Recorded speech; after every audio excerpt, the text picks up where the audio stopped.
شان و شوکت میں چھوٹی سی منقبت ہے.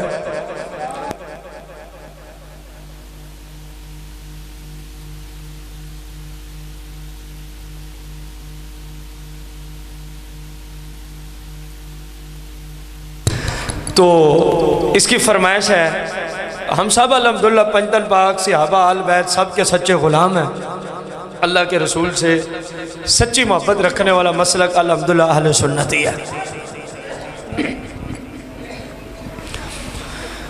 زیارتاں وچ شمار ہوندے تلاوتاں وچ شمار ہوندے زیارتاں وچ. یار مل کے پڑھیں، پنجتن پاک کا ذکر خیر ہے. زیارتاں وچ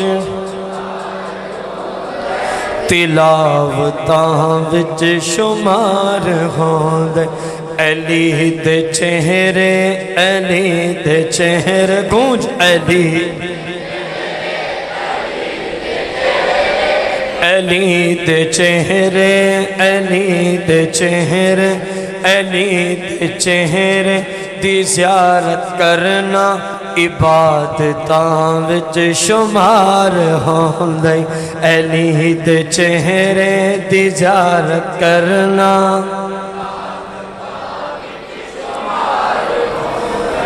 ہے پاک زہرا، ہے پاک زینب، حسن بھی پاکے حسین پاکے. جس کا ایمان ہے پاک زہرا، ہے پاک زینب، ہے پاک زہرا، ہے پاک زہرا، ہے پاک زینب، ہے پاک زہرا، ہے پاک زینب، حسن بھی پاک حسین پاک. علی دا سارا گھرانہ جھلیا، علی دا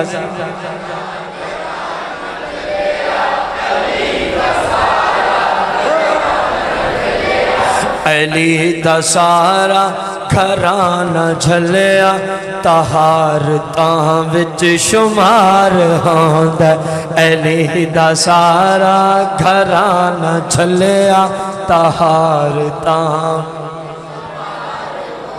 زندگی کیسے گزاریں تاکہ قیامت کے دن بچ جائیں، قبر سے بچ جائیں. ایک شعر میں آپ کو پیغام ہے، نبی نو بھول کے، علی نو بھول کے، تو کل قیامت نو کیتھے جاسیں. اگر سرکار کی شریعت کو چھوڑ کر، آپ کے طریقے کو چھوڑ کے زندگی گزر گئی تو پوچھ رہا ہے شاعر تو قیامت کو کہاں جائے گا. نبی نو بھول کے، علی نو بھول کے، نبی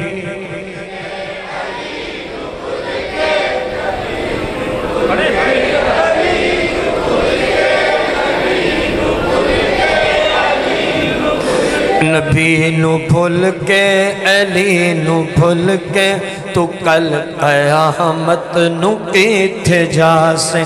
تو یاد رکھ لیں، تو یاد رکھ لیں، نبی دا بوہا عدالتاں وچ شمار ہوندا.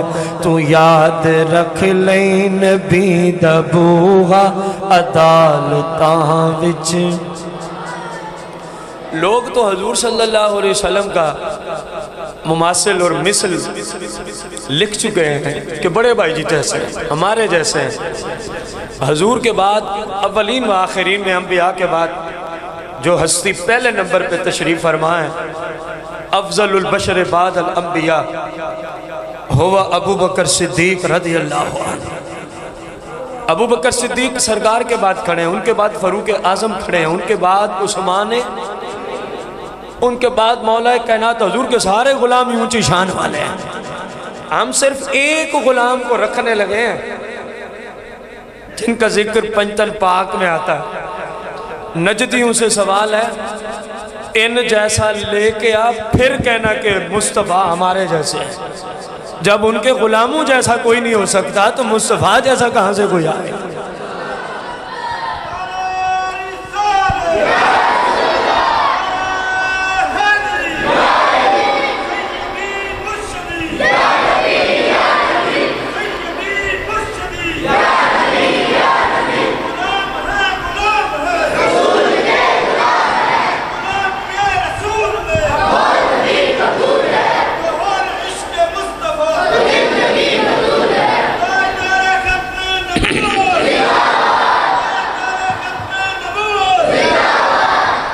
اعلیٰ حضرت کا بھی یہی ساری زندگی مشن رہا ہے کہ ہمارے آقا مولا جیسا کوئی بھی نہیں ہے۔ تو اس شعر میں اہل سنت کے عقیدے کی ترجمانی ہو رہی ہے۔